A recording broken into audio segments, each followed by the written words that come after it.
we go. And this will also be recorded for distribution later. Again, I'm Sean Hammond. I'm the Associate Director for State Relations at University of Michigan, and Rebecca DeVoe in the back, our Director of State Relations. Today we have three great speakers from the university. First up will be Emily Mower, Provost, Professor of Computer Science and Engineering. Emily is a professor and associate chair for graduate affairs in computer science and engineering at the University of Michigan. Her research interests are in human-centered speech and video processing, multimodal interface design, and speech-based assistive technology. The goals of her research are motivated by the complexity of perception and expression of human behavior. And I will note the full bios are available in the invite I set out, because these are all very awarded researchers, and want to make sure that those accolades are known. So next up is Wang, Associate Professor of Computer Science and Engineering here at UofM. His research is focused on natural language processing, computational social science, and machine learning. More specifically, Lou works on algorithms for text summarization, language generation, reasoning, argument mining, information extraction, as well as novel applications that apply such techniques to understand media bias and polarization and other interdisciplinary subjects. And our final speaker today will be our Vice President of Information Technology and Chief Information Officer at UofM, Ravi Pendse. Ravi has served as Vice President for Information Technology and Chief Information Officer since 2018 here at UofM. He provides university-wide leadership and strategic direction for information technology on campus.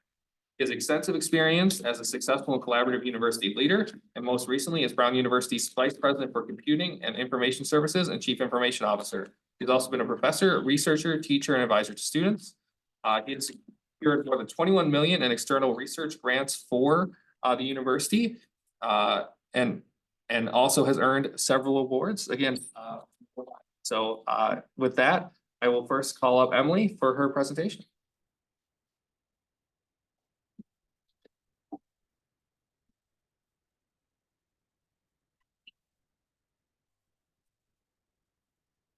Everyone. I'm really excited to be here to talk about some of the work that we're doing at the overlap of AI, speech, and language. And particularly, I'm someone who likes to really dive into a topic. So we're going to focus on one thing that I'm really excited about, which is how these technologies can help with various health conditions. And particularly this time, what I mean is in terms of mental health. And so it's always worth asking as a first question of what actually motivates someone. And so what motivates me, be having my slides advanced at the moment, but like this button. So what motivates me is the opportunity to really work with something that's complicated. And what's complicated is our communication. Our speech contains so much information about who we are, about where we are, about what we're doing, about how we're feeling. And generally, although people use speech all the time, I'm going to use it specifically in this case to talk about both acoustics, the way we're sounding, and also language, literally what we're saying. And so fundamentally, we're kind of motivated by the notion of it's not even just what you say, it's also how you say it. So I'm going to play this video. It's actually from my advisor. I've been using this for a long time. I think it really nicely wraps up this point. So please listen to someone try to talk to an automated agent. Yes. Peoria. It's not very loud. Peoria. No. Peoria. PIA. No, can I talk to a person? So the early part of that might not have been well heard, but the end part, you can really hear how various aspects of someone's voice changes when they're experiencing periods of frustration or stress or irritation or really just emotion in general. And so then that begs the question of, okay, so this is why I'm excited about speech. Why am I excited about AI? Well, I am excited about AI because it gives us incredible potential. And the potential that we see is the ability to create technology that supports people when they have various health needs. And in this case, what I'm talking about is people with bipolar disorder. And we're interested in figuring out how we can create technology that helps people with bipolar disorder manage their illness. And so why are we talking about this? Well, one of the reasons why we want to talk about this is that bipolar disorder is an incredibly common illness. It affects over 40 million people worldwide, and it's common, it's chronic, and it's severe.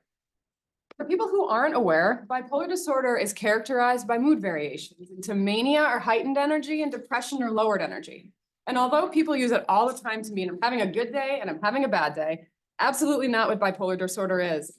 For people who are going through episodes of mania and depression, they have issues with their financial well-being, their vocational well-being, their social well-being, and of course, their health itself. And so it is absolutely critical that we give people a way to actually manage their health effectively so that they can maintain a stable baseline. And there are some people who have found that way of doing it. Some people are well managed by medication, others by talk therapy, others by other kinds of support. But the reality remains is that there are a lot of people for whom this is not true. We need to find ways of supporting them. So essentially, what are we hoping for? Well, if we consider somebody's health as a stable baseline, what we're hoping is there's a stable baseline. Well, all of us have variation. Not all of us have bipolar disorder, but all of us have variation. We do, in fact, have good days and bad days, and our mood is reflected in that. However, for people with bipolar disorder, those fluctuations are much, much, much stronger. Depression has extreme lowered energy. Mania has extreme raised energy. What we'd really like to do is find some way of understanding when care should be deployed. Perhaps as you know, mental health care is a really, really, really in-demand resource. There are independent providers. So we can understand when somebody needs care, you have the opportunity to deploy it in a really effective way. And so, since we're close to Detroit, we talk about it as a check engine light. What we'd really like to do is identify the check engine light for every single person with bipolar disorder so that we can understand when care should be deployed. Because if you could do this, then what you're enabling is the ability to mitigate the impact of these transitions. Instead of transitioning to a full-blown episode of depression, you could avert some of these symptoms, and the same thing for mania. The overarching question of what we're trying to do is this. Oh, it's going very fast. The overarching question of what we're trying to do is this. How can we automatically identify an individual's early warning? And this is where AI comes in. What I'm going to be talking about today is how we actually do that. How can we use AI technology to actually identify a person's early warning sign from their behavior? And so what we're trying to do is figure out how we could go from speech information that you could collect passively without anyone having to really do anything.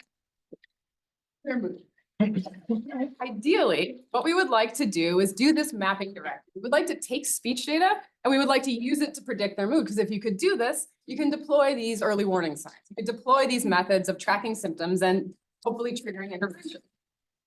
That's our goal. But as it turns out, that is really, really, really hard. And it's really hard because, as it turns out, speech varies rapidly, especially my speech. Speech varies rapidly. Mood varies incredibly slowly. And so what you're trying to do from an engineering perspective is take something that varies like this and predict something that varies not very much at all. And that's very, very challenging. And in fact, I'm going to say over the last 12 years or so, we found that that's probably not even possible. So instead, what we wanted to do is have a different formulation, still AI, but a different formulation.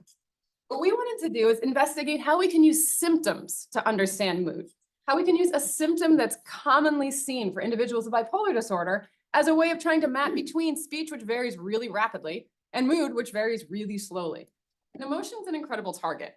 For one thing, it's something you can label. As an engineer, what I need is some label that will give my machine learning algorithms, my AI, something to actually predict. It's some way of knowing if I'm doing the right thing or not. So I can label emotion. Other thing that's nice about it is that they're relatively short, about 3 to 30 seconds. So as an engineer, that's what I like about emotion. As a collaborator of people who work in psychiatry, what they like about emotion is that also emotion variation is one of the fundamental symptoms of bipolar disorder. In fact, emotion dysregulation is something that people are looking for. And so not only is it a useful thing to do from an engineering perspective, but also from a domain perspective, it's what we should be measuring. And so we had this change in formulation of thinking about, instead of going directly from speech, mood directly, we'd have this intermediary signal, something we know that matters, but also something that's measurable. And the question is, how do we do this? And so I thought, given the focus today of AI and also generative AI, I would do a really quick little dive into an explanation of what these generative AI systems, one of the things these generative AI systems are really giving us. And the question is, how do we actually do this? I'm going to step back for a second and say, we're not going to look directly at mental health right now. There are privacy concerns. There are also complexity. So we're going to just take with really 2 simple sentences. In the first one, I say, in the fall, I enjoy eating an apple. Very true statement. And in my second sentence, I enjoy using my Apple laptop, which also very true statement. Now, you might notice that there are some similarities in these two sentences. We will discuss this and why it matters so much and what AI is giving us in this case. But really, when we're working with language, the first question has to be, how do we go from these words to something that our systems can actually understand? They don't process these words. Actually, as a small aside, when I first started working with my first student, she was very excited. She said, oh, we're working in emotion. It's going to be lovely. And then she saw our data matrix, which was essentially a matrix of numbers. And she was like, I should have realized this. She was an electrical engineering student. I'm an electrical engineering student. Obviously, this is what we're working with, but somehow emotion, this isn't what I was thinking about. But we still need numeric ways of describing our data. And so, well, how can I do that? How can I describe language in a way that will actually allow me to do something useful? One option, just give every word a value. Now, when every word has a value, I can have that go into my system, it can process it numerically, and I can come up with some prediction about what each of those words signifies with respect to emotion, or mood, or any task, really. And so maybe I do that. I give every single word its own value. In has the value 1, the, 2, fall, 3, et cetera, et cetera. They all have a number. Across my second sentence, any word that's in my first sentence gets that same number. Any new word gets a new number. And so now all of a sudden, solve the problem AI is done. I have a way of describing my words in a numeric manner that's going to allow me to do something useful, maybe. Except maybe not. Because although it's occasionally useful, you might notice that enjoy has the same number and actually the same meaning. It's not true for everything. For example, apple. So you might notice that apple in the first sentence refers to food. Apple in the second sentence refers to a brand of a computer. However, the number is exactly the same, which means that from my computer's perspective, those two are the same thing, which is a really big issue because they're not. And so what we want from an AI perspective is to have some way of describing data that disambiguates this, that brings context into account so that I can understand that in the first case, I'm talking about a food item. In the second case, I'm talking about a computer. Those are very different things, generally. So the issue with the way of describing things this way is that there's no context. Enjoy, similar meaning, both sentences, lovely. I can have the same number. Apple, very different meanings. Unfortunately, I still have the same number. And the beauty is that this is what generative AI gives us. It gives us a way of thinking about how we can describe language in a way that takes context into account. Because now I can make sure that other words in my sentence are affecting the numeric way I'm describing any given word. So apple in the first sentence should be related to eating. It has some relationship between the fact that eating appears and apple has appeared. Apple in my second sentence should be somehow influenced by the fact that laptop has appeared. This is what these large generative systems are giving us. And from my perspective, what I can now do is take a word like enjoy, or really any of the words that we see, and now have a numeric way of describing it that takes the rest of the context into account, either from a sentence, from a paragraph, from a long-term interaction between a person and a chatbot. In all cases, this context is critical for doing these things that matter. And in fact, we're using this in a really exciting way. We have this pipeline we've created, which records ambient audio from smartphones. And so what that allows us to do is get real world data that describes how somebody is expressing themselves in periods of health and in periods of illness. We process these data in the cloud using Amazon services, actually, where we extract out features, measurements of speech, and we segment them into periods that remove silence. Then we do emotion extraction, that is to estimate the emotions that are present, and what's called verification to understand who is speaking, people in our study or somebody else. Then what we can do, we can build up these patterns of emotions, something that describes the emotions that somebody is experiencing or expressing in the course of their day. We can relate them to how they describe their illness and how clinicians describe their illness. And it gives us a method of doing this prediction. So this sounds great. Pipelines are always fun. But what actually happened? Well, we gave smartphones to 20 people for about a year, 6 months to a year, depending on the person. And we made over 160,000 estimates of emotion.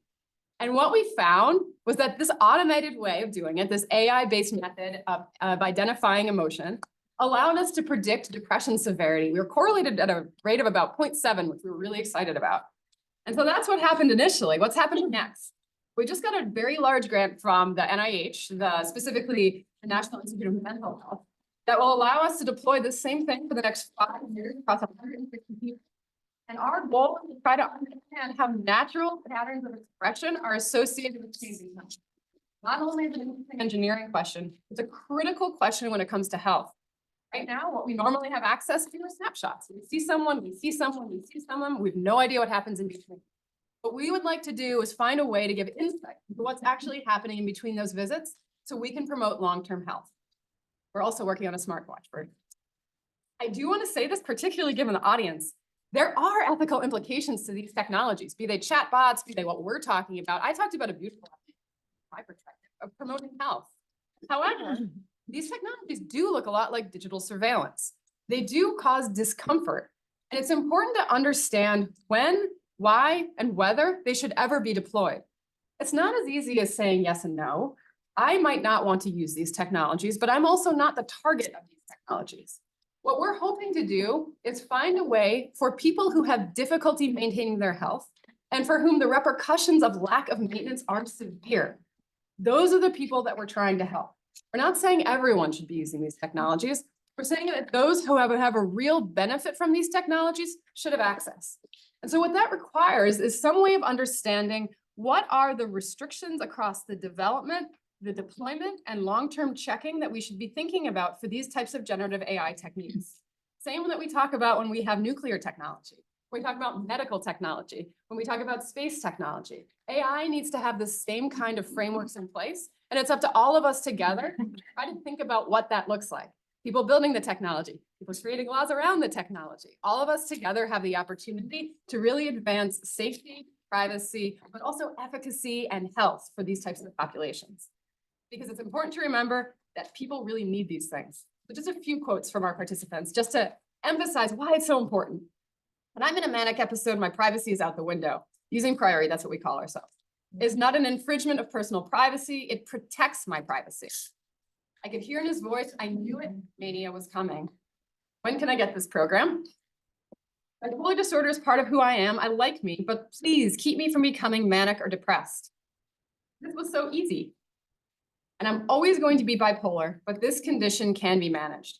These are the reasons why we pursue this technology, even though there are risks that are associated with it, because the benefits to a particular group of people are so high and so impactful. So in conclusion, I find AI really exciting. It's really interesting from a technology perspective, of course, but what it also allows us to do is advance the science of these various illnesses, to understand what they look like in the real world, how treatment is impacting people's daily lives, and how we can have a new way of thinking about when to employ just-in-time interventions as a way of maintaining long-term health. So in conclusion, thanks. I think we're taking questions at the end. Thanks for inviting me. It's a pleasure to be here.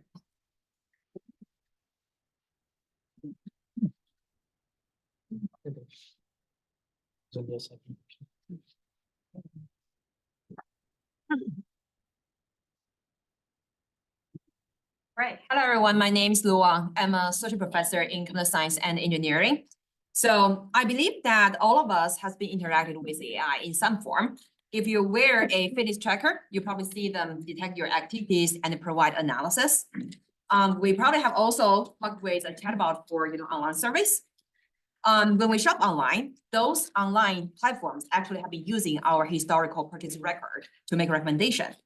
And finally, some of us probably have been using security camera trying to detect unrecognized person at our home.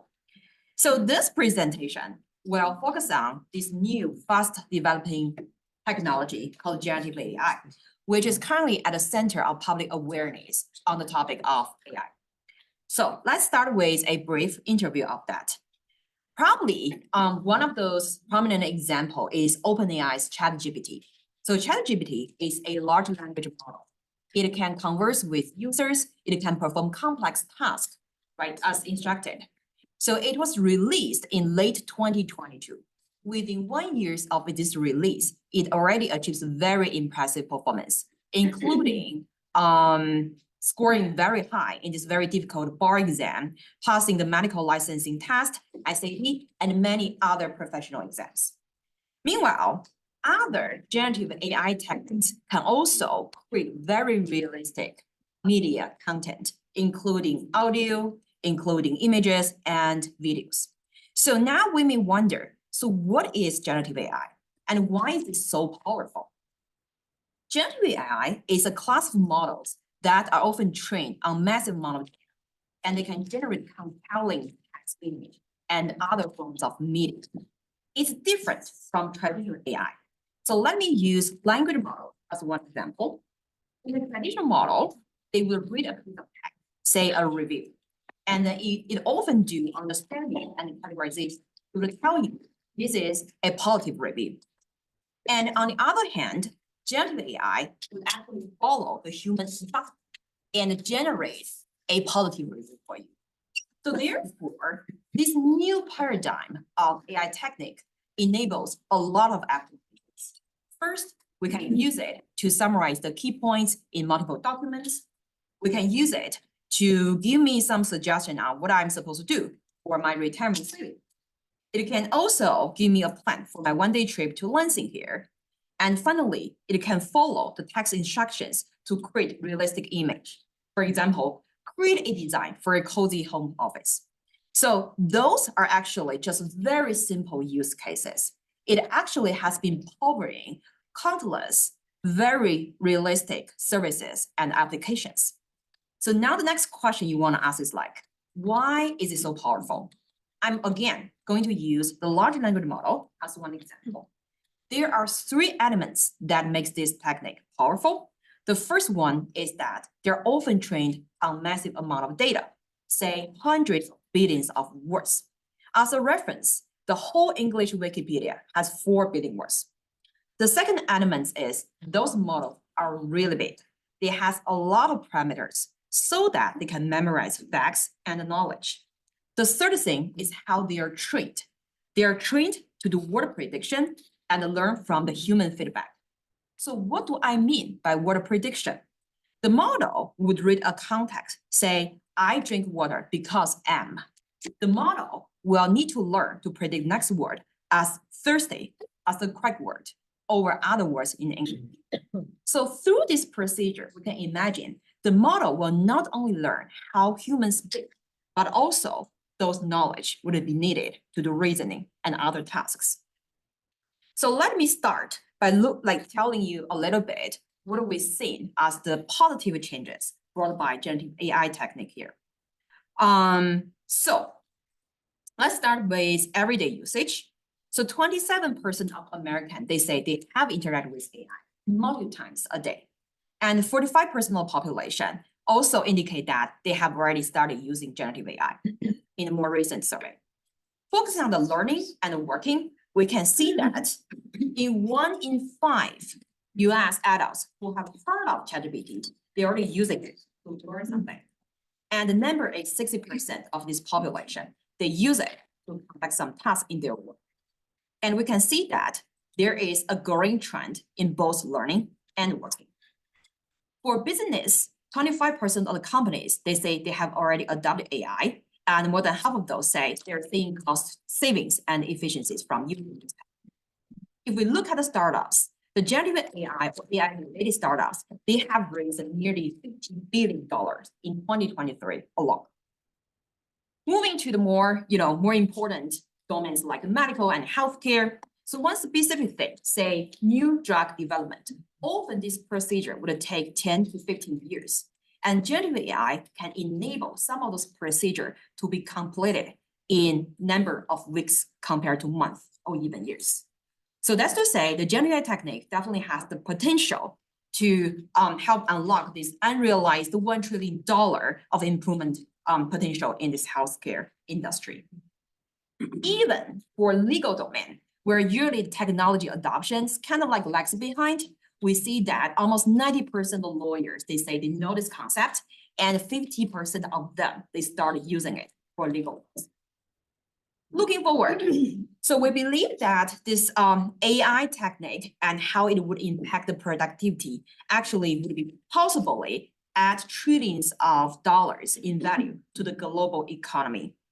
Its impact will be seen in different sectors. Here, for example, we see that in manufacturing, in public services, in professional services, wholesales, and retail. It will also change the workforce. It will augment the workers' productivity by automating a lot of tasks in it. It is this automation procedure actually will only be accelerating.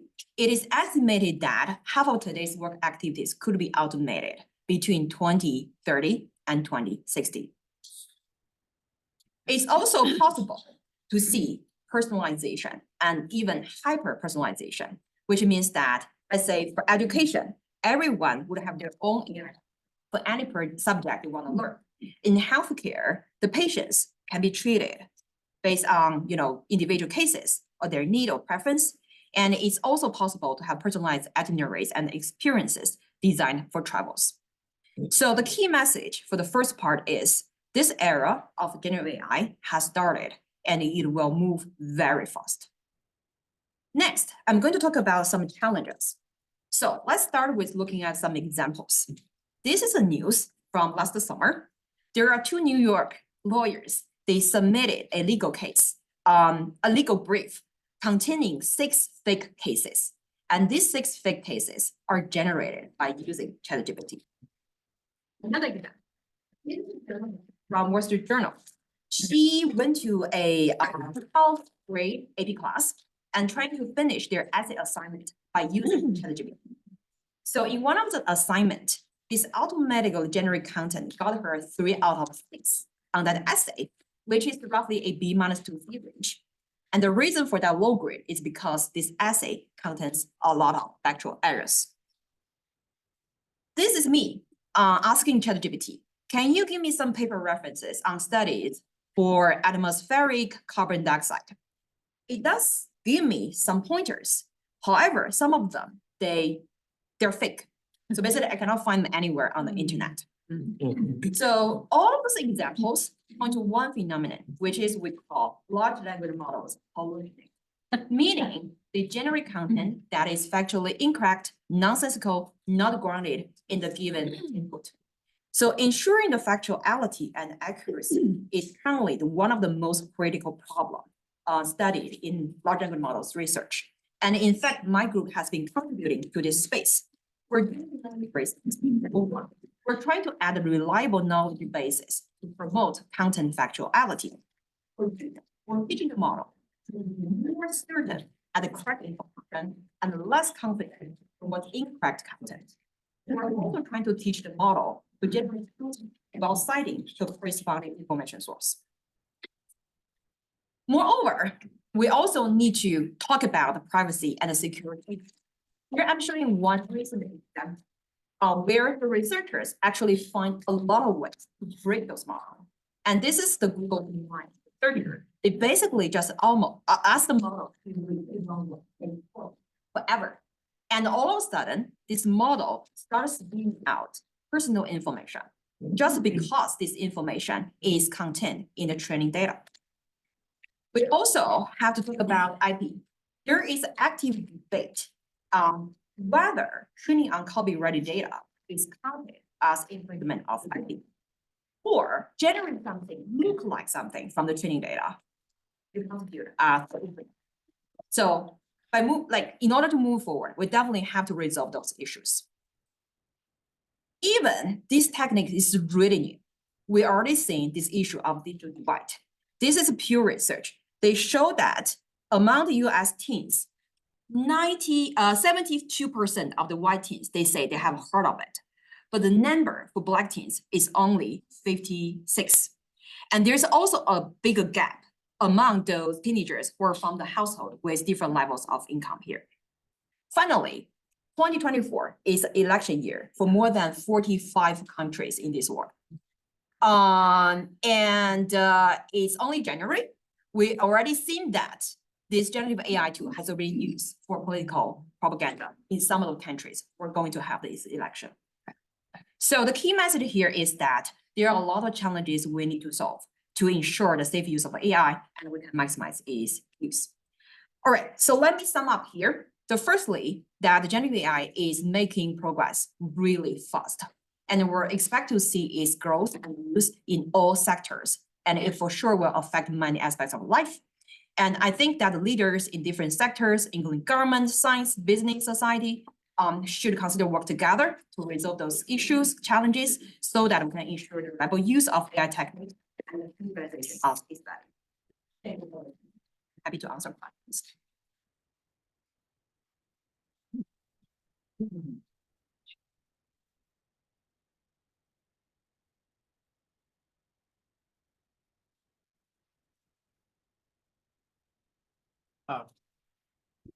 It's a pleasure to be with all of you. Didn't my two faculty colleagues do an amazing job? Yeah. It's wonderful to be with all of you, and what I'll do is I'll try to be very quick. We have quite a few slides. There's a short video as well, and so we'll look through that. As I was introduced, I have the privilege to serve as the Vice President for Information Technology and Chief Information Officer, which means I essentially work for Emily, Lou, Bob Jones, and others. I did want to acknowledge Bob Jones. Bob, would you stand up for a minute, please? Bob is one of my colleagues, rock star. So when I talk about some of the things that we have implemented at Michigan, Bob was right in the middle of it, and he was leading the entire team doing that work. So thank you, Bob, for all your efforts. So what I would love to do is start off by asking you a very quick question. You obviously heard Lou and Emily talk about generative AI. Yeah. When you heard that word for the first time, what came to your mind as you explored it? Maybe you heard it a year ago, 6 months ago, now. What came to your mind? I would love to hear your thoughts real quick, please. Misinformation. Absolutely. And, you know, Lou talked about it. She set us up really, really well, right? The concept of deep fakes, the concept of challenges that we deal with. There are actually channels available where Trump and Biden are having a debate. Both are fake, and they're out there. And so it's really interesting. So that's a great concern. We also talked about the ethical considerations that we need to think about. Anything else? We'll take a couple of more. I basically thought like, this is the new era, this is the new internet, like the world's gonna change. I think it's a great point you make. In fact, I've been on record saying the following, that, and I'll be dating myself when I mention this, the original internet as it was conceived way back, it was proposed in about 1969. And lots of people were using it, but mostly they were restricted to people who were computer science oriented, people knew certain operating systems and so on. And it was not until 20 years later, 1989, when the World Wide Web happened, that the use of internet was democratized. Similarly, AI is not necessarily a new field. AI started, back in early 50s. A famous paper by one of famous scientists, Dr. Alan Turing, talking about machine learning and so on. And there was a lot of work going on. People were dabbling in AI, predominantly computer scientists, robotics, and so on. And the only seminal movement that I remember was in 1997, when IBM's Deep Blue actually defeated Garry Kasparov, the world chess champion, and people took notice. And we still dabbled along, and then OpenAI happened in November of 22. And then all of a sudden, the conversation around AI got democratized. We were having conversations at dinner tables. Neighbors were talking to each other saying, hey, what's this thing called generative AI? So very great point. Thank you. Any one more, please? Yeah, please go ahead. National security. Absolutely. There are tremendous national security considerations. And actually, I'm part of a group right now where we are having these conversations with some of the national labs, looking at what should be a national AI strategy for us. And the reason it's really, really critical when we think about national strategy is there are a few countries that are frankly ahead of us in this space. And if we decide we want to run really, really fast as a country, we will find ourselves still standing still. And so the only way that we are going to catch up as a country is for us to fly. And in my view, who better to help the country fly than the University of Michigan, being the wind beneath the wings of the country. And that's what we're trying to do at University of Michigan. So thank you for that. If you have more questions, happy to engage them a little bit later on as we continue the conversation. But we already talked about several concerns. We talked about the ethical consideration, the national security, the deep fakes, and so on. So there are a lot of concerns. Are there any other concerns that you have about this technology? Yeah, please. Jobs. Jobs, absolutely. And that's a very valid concern. I've been asked that question many times. I have, for example, my software engineers who are leveraging this technology, they have found that their performance has improved between 60 and 80%. They can code faster, leveraging some of the AI tools. So one day in one of the town halls, they asked me the question, so there are 5 of us and we improve our performance by 60 or 80%. Are you going to get rid of the other 3? And my answer was absolutely not.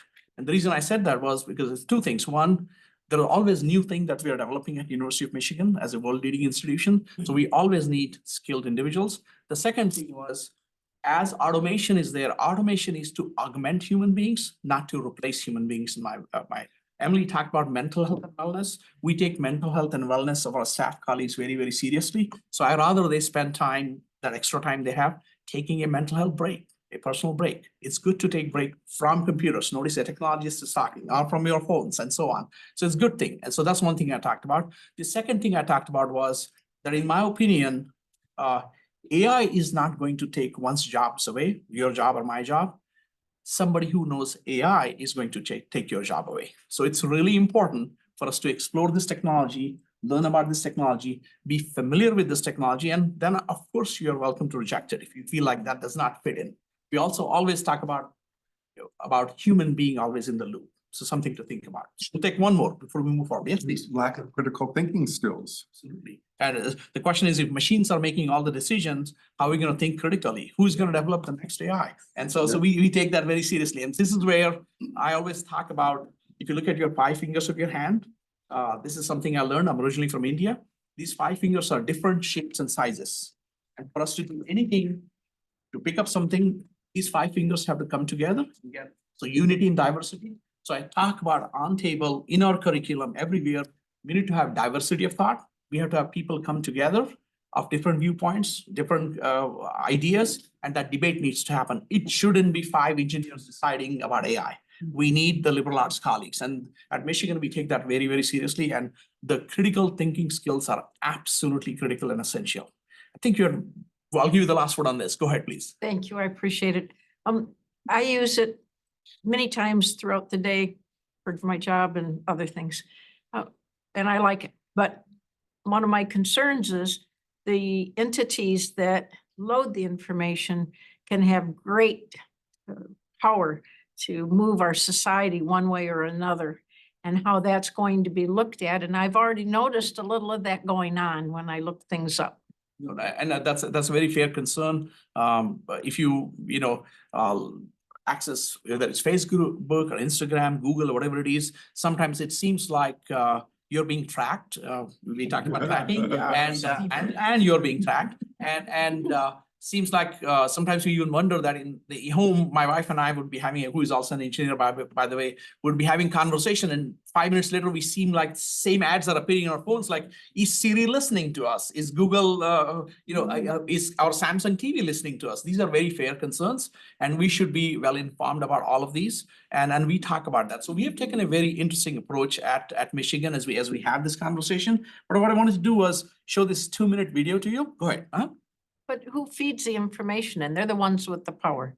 Who feeds it? Absolutely. And so that goes back to the language models that have been developed that we talked about. And where is the information for this large language models coming from, right? You talked about the New York Times lawsuit. One of the issues there was the reason New York Times is suing the OpenAI and Microsoft and others is because they felt like OpenAI and Microsoft, essentially when they built their large language models, they had the models trained on all the past issues of New York Times and all the content that came from New York Times, all the content that's on the internet that you and I have generated. Artists are concerned about, hey, what about a bunch of my paintings that you're using? And now DALL-E 3, when it puts out a new painting, is it a combination of all the things that have been, essentially mixed in with everything that's out there? So that's where a lot of that content is coming. What you're talking about is how that content is managed and how these companies are trying to influence our young people. We have heard a lot of conversations around TikTok and how that was managed. In the election cycle, what information do you want to pump and send it forward? That is a concern. And that's where it's really important that we're having this conversation so all of you are aware of the challenges that these technologies present and how we can really work around it. I was very happy when the Biden administration did release at least some guidelines for AI for the country, but really more needs to be done. And often in these areas, whether we like it or not, EU has been leading the world. European Union has been leading the world in these things. And so we should be looking at what rest of the world is doing and how they're addressing. And we have experts available at University of Michigan to provide a lot of guidance in this, especially in our law school, engineering, and beyond. So happy to engage into a debate and conversations with all of you as we continue. But I wanted to show you this quick video. Take a look.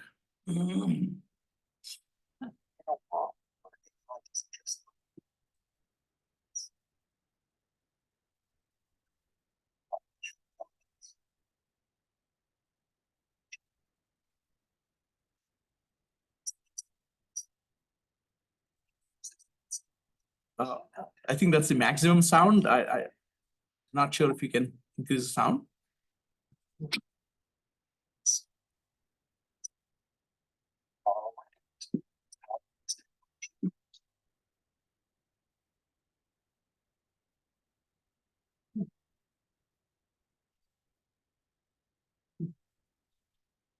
Yeah, it's at 100%, unfortunately. Yeah.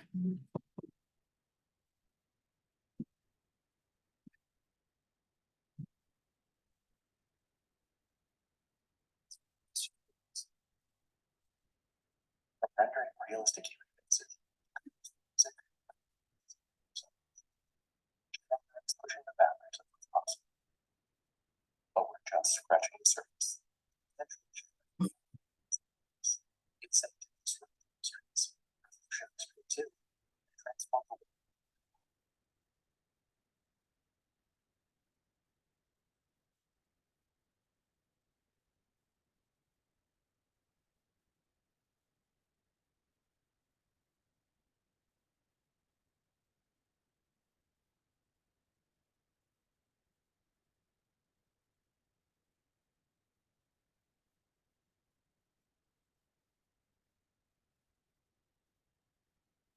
That's why it's so important for institutions like the University of Michigan to lead the way in our society's use of generative AI. Because the world is making new discoveries on the promises and pitfalls of this groundbreaking technologies. UofM is committed to laying the foundation for the responsible, ethical, and legal use of generative AI in higher education and beyond. Information and Technology Services is also dedicated to delivering inclusive and equitable access to generative services for everyone. Insurance, and will be written by all of us. And the field of generative AI and everything it inspires. I'm sorry if you couldn't hear it. What I'll do is I'll make sure I send you the link to the video. It's available on YouTube, so you can check it out yourself as well later. But the key there, as I wanted to share, was the approach we took, where I already talked about the history of AI, so I'll skip over there.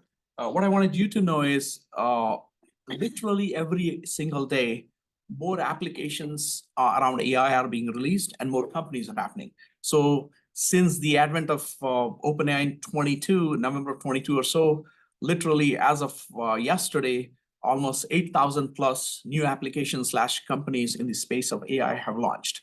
Companies that didn't have an AI strategy, board members are asking them, what's our AI strategy? So if you see marketing materials of some of the companies before November 2022 and right after November 22, all of a sudden, magically, the words AI are appearing everywhere.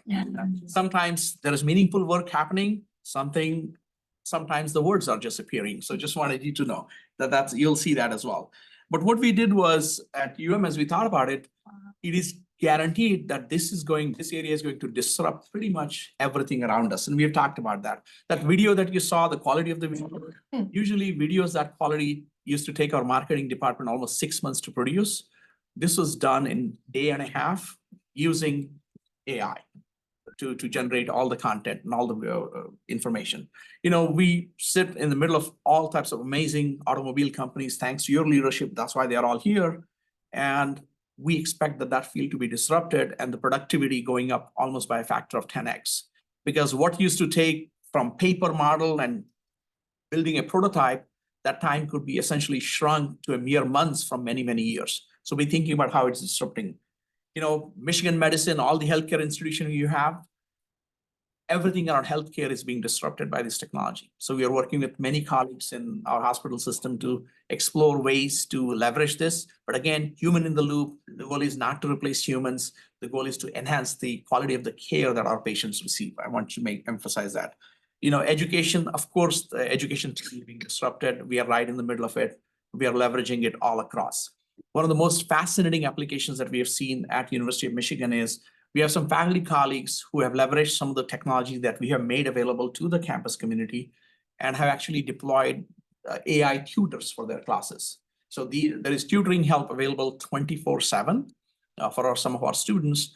And I jokingly always used to say, when I was struggling through, and Emily, please don't tweet this out, through my thermodynamics class, I wish I had some help available middle of the night. It was quite frustrating, and frankly, it created mental health challenges for students when you don't have help available. So it's a great thing. And again, that's not replacing our human tutors. This is only after hours. Faculty members can set it up any way they want to. Legal industry, we talked about legal industry. You talked about bar exam and results. It's definitely disrupting the legal industry and how, for example, e-discovery happens. Great changes are occurring. We already talked about marketing and communication. Social work, we talked about ethical considerations. For example, is it okay to use AI to identify children who are at harm? So one way you might say, yeah, it's okay if you're going to identify children who are going to be harmed, then yeah, absolutely, we should use it. But on the other hand, but does that mean I'm intruding on the privacy of the people?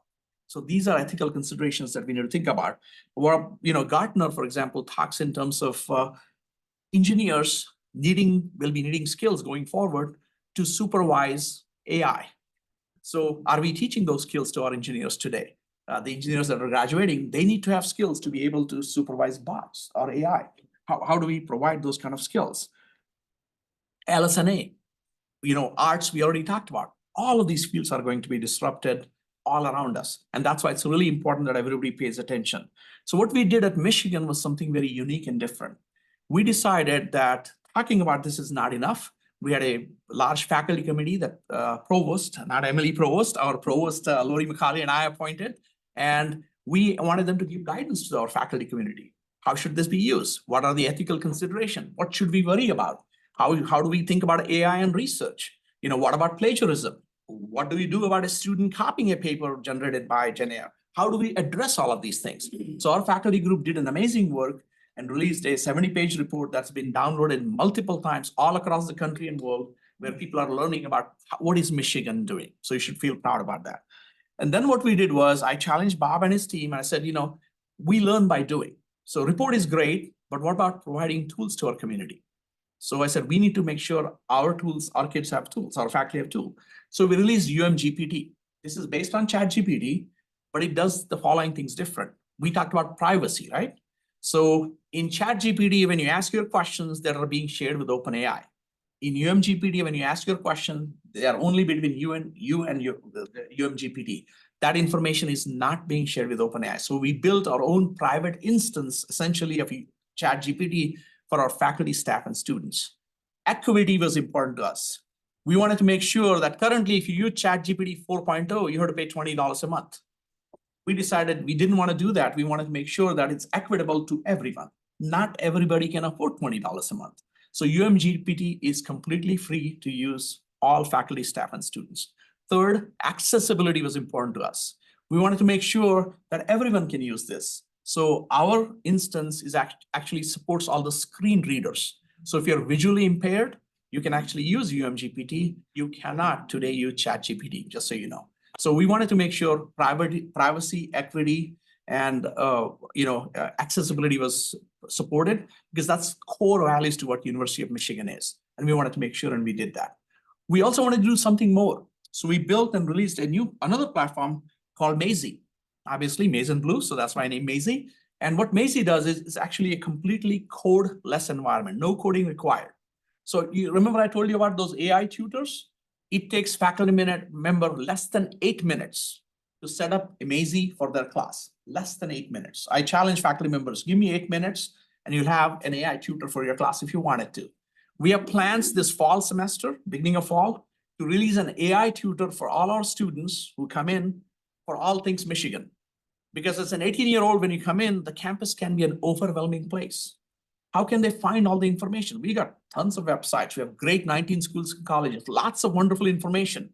But it's really difficult to find that information if you're new and you don't know what you're looking for. So what we did is Bob's team essentially allowed Maisie to crawl and learn everything about Michigan. And so now our students will be able to just type their question in a little like box, everything Michigan. Now, one of our challenges is I don't quite know what an 18-year-old would be interested in asking, considering I'm a little older.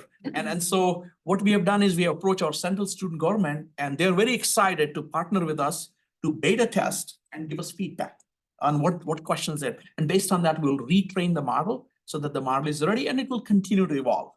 There are actually 600 different experiments with Maisie going on our School of Pharmacy, School of Medicine, our procurement, legal, our faculty senate wanted to work on all of our standard practices guide policy and look at ableist words. They wanted to do something about it. So they're going to go the old fashioned way. And I said to Tom Brown, who's the chair, I said, Tom, what if I build you a Maisie? Then it will do most of the work for you and it will save you a lot of time. And they're very excited about it. In fact, Bob built the Maisie, his team did.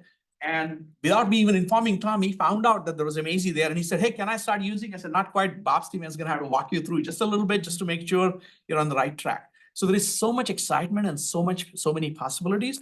And finally, what we did was we released a third tier, which talked about the UMGPT toolkit itself. This is for faculty colleagues like Emily and Lou and others who want to build their own language models. You know, you talked about bias, you talked about who is controlling the information. We can actually build our own language models to ensure that that doesn't happen. When that happens, we're able to release these models back in our tier 1 and tier 2 so the entire university can use it. So it's exciting time to be at University of Michigan. And what I want you to know is all these toolkits that we offer, we are the only institution in the country and world right now offering these tools at scale to the entire university. The other day, I was in a meeting with my peer at Harvard with Internet 2 colleagues, and her comment was, I want whatever Ravi has at Michigan. That's what she said, because we're trying to collaborate with other schools because our goal is it's not about Michigan. We have a public responsibility to help other schools. So we want to be able to help other schools, community colleges, other colleagues who perhaps don't have as many brilliant technical resources like Bob and his team, and perhaps financial resources. So we are very open to collaborating and assisting. And our plans are the Maisie code that we have developed. That's our intellectual property. We talked about the intellectual property. So we are in conversation to actually open source it to let everybody use it. However, just open sourcing doesn't help. Sometimes people will need a little bit more assistance. And that's where we want to have our technical teams ready to be able to assist that Washtenaw County Community College, that Wayne County Community College, and so on. And so really, you know, we as a state has an opportunity to lead the entire country and the world in this space. And, you know, working together with all of you, actually, we can make a difference. And so I humbly would say that, you know, your impact starts now. Yeah. So thank you. And if you have some questions for us, my 2 brilliant colleagues will answer all of them. I'll go rest. No, but go ahead, please. If you have any questions for Emily or Lou or myself or anybody else. Yep. Thank you again for coming. We do have time for a couple questions. I do want to recognize we have a couple lawmakers who were able to join us today. So Representative Conlon, Senator Johnson, Representative Morgan, Representative Meerman, and then Representative Wilson had to step out. But we want to again recognize that we have some legislators today. Thank you for coming out. And with that, Senator Johnson. I was interested and I came in what was already started as a MSW in regard to determining if somebody's in a manic stage or coming down. And I worked with a number of people that have bipolar disorder.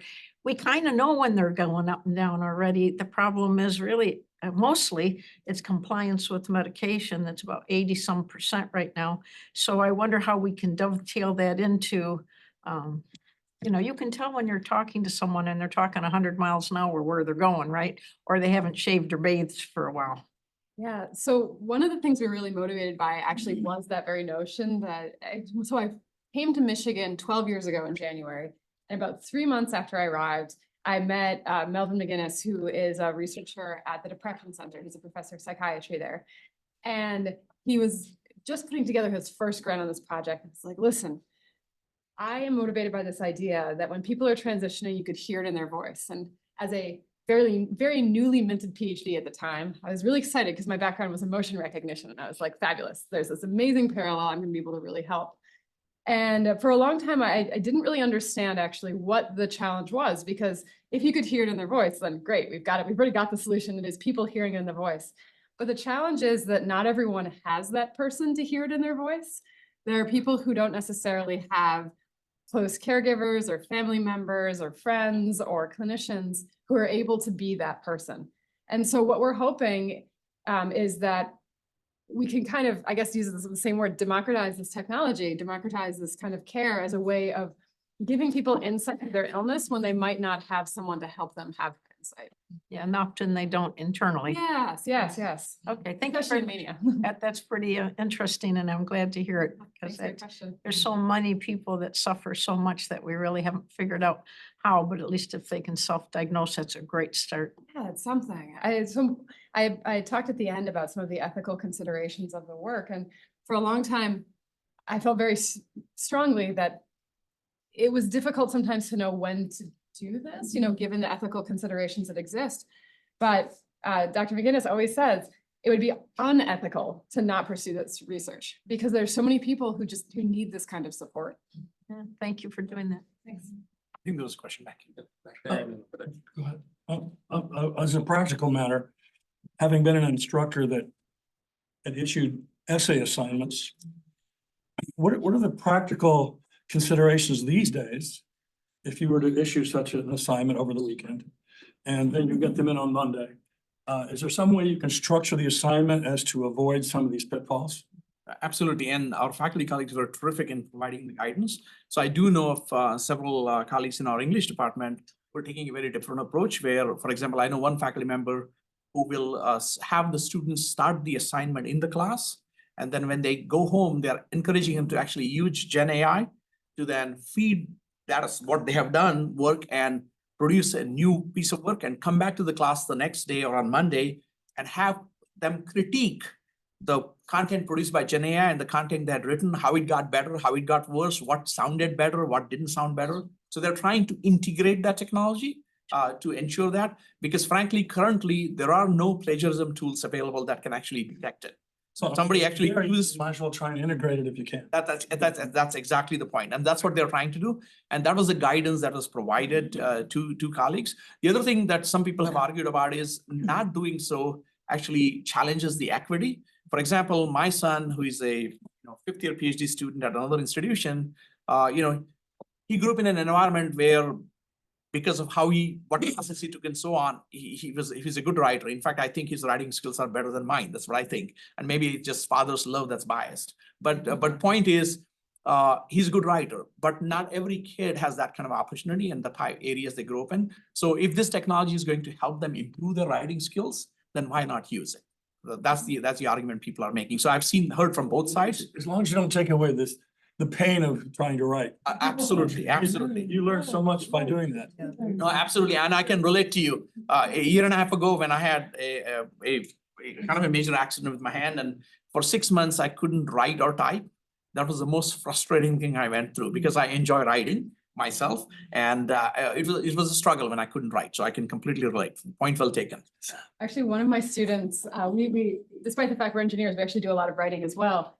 And one of my students always struggled with writing. And so what she did is she took the GPT models that are behind things like ChatGPT and used examples of her writing that was edited by me to train her own GPT model to edit her text to make it sound like the text I had provided feedback on. And so it just provides this really interesting tool to try to understand how one could improve. Bob, you want to share what you did with my emails? Yeah. Yeah, so Ravi, so one thing that you should all understand is that we all write and speak with an accent, right? We're all from Michigan or not, but we all have an accent, and large language models will never have your accent. They will not speak the way that you do, so that the subtleties are important. That's an important thing for you to know. But Ravi writes with an accent. There's a certain way he has No, that he he's talking more about voice. Yeah. He makes fun of my Indian accent, but he's talking No, about that's voice. not true. But the way Geology. yeah, but he's like affirmative. He writes very positively, right? And a lot of positive affirmations. So I trained Maisie to write his emails. He doesn't use it, but I think he should. He could, because he writes weekly staff meetings and he's done it. He's never missed a Wednesday. But I could feed it like 7 bullets and say, okay, write like Ravi, and just with 7 bullets, it'll produce an email. And Ravi showed his wife and she said it was better than him. So I said, thank God it was a robot, otherwise I might be packing, so. Yeah. I joked about that. It was very well done. I think it's my personal ego that prevents me from using it. So I still continue not to use it. I use my own, because I take pride in creating my own emails, to your point about writing, so point well taken. I think there's one more question here and here. I'll let you. Yeah, we'll go into the back and then if, I think that, and then to Rep. Conlon, and then we'll call it for our session. But I'm happy to stay around Yeah. if there are more questions. Go ahead, please. So my generation, I think, is kind of uniquely struggling with the concept of third spaces and just finding connection, overcoming things like TikTok, which really, I would say, segments ourselves from the broader world and community. Do you think that a generative AI is going to further, enable that, or it's going to connect us almost to the point that like generational divides can almost be bridged? There's just one, I don't know, identity. I'm not sure if that makes sense. It's kind of a No, theoretical. I understand the concern there, and I do believe that over time, the generative AI will actually bring folks together, very different from TikTok, because it's so easy to use that people everywhere are using it. My 74-year-old sister in India is trying it now. She would have never done this, and because it's simple for her to use, and so she's able to try it out and do different things with it. And so I think over time, it will bring people together. Over time, frankly, the internet has brought people together. There have been some challenges with internet, but I'll give you COVID time. I reconnected with my friends in India whom hadn't talked in 40 years because of technology. When I arrived first time in this country, the phone calls that I used to make to my mother, I had to limit them to 3 minutes because they used to cost $4 a minute. Today, I can talk to my sister every day, and it does not cost me anything. And it has brought world closer together. It has also brought challenges of the information being managed by other people, feeding information that is inappropriate or incorrect. So we have to work on that. But overall, I believe that it will bring things together. But I don't know if Emily or Lou has comment. Yeah, one thing I can imagine is that those larger models are really good at translating text, which means that it's allow you to talk to people who don't speak your language nowadays. So that could be one way to connect people. So in India, where they speak many languages, one of the first things that one of the companies did was they took the ChatGPT OpenAI model, partnered with OpenAI, and released the OpenAI version in 22 different languages in India. Just so you know, so people can, so language is not a barrier anymore. I think there's one more question. Yeah, I was just going to ask, having been a journalist before this, and obviously copyright being an issue, but also thinking of, the creative industries, the music industry, and I think Tennessee is now looking at some laws, like Nashville has been worried about this with like sort of the synthetic aspects that can recreate voices, or what, I guess somebody was asking me in the creative industries, like what would be the first kind of legislative thing that would have to happen to kind of protect some of this? What laws do you- Yeah, what is the What first legislative- law that you think we should do around it? I think my suggestion there would be, before we thinking about, passing the law, and it's a very valid concern. And if you remember recently when we had Hollywood writers strike and Hollywood performance, that was one of the issues, because they're talking about that by 2025, there'll be some movies released where 90% of the content would be all AI generated. And that's a concern. How do you provide support for our creative colleagues all across?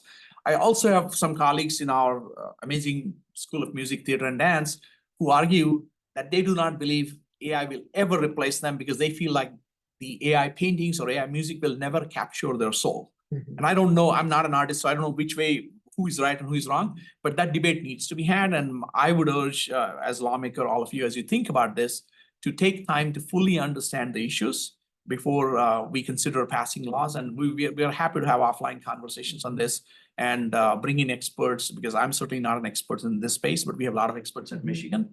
And working with our government relations office, we are happy to engage and provide support. But the conversation needs to be had. We need to have, frankly, a national policy around this overall, because state by state policies will cause a lot of issues. And I've experienced that from cybersecurity, where we don't have a national cybersecurity policy. We have 50 different policies, and that's difficult to manage overall. So I would encourage you to consider that, and I'm happy to assist you all in any way you can. And by the way, if any of you ever want to try Maisie, let us know. We'll help you set something up. All right, with that, let's thank our panelists again. you all for coming. I think our panelists will be able to hang out for a couple minutes potentially to have some conversations. But again, thank you. Have a great day. Stay warm. Thank you. Our folks today. Appreciate it. I came in late, so Emerson, I'm the LD for Brett Leitner. So I came in a little late because I'm from the west side and. Yeah, that too. Yeah, both of us. Yes, exactly. So. So can I have your attention just for a minute? Got some AI. I like it. Yeah.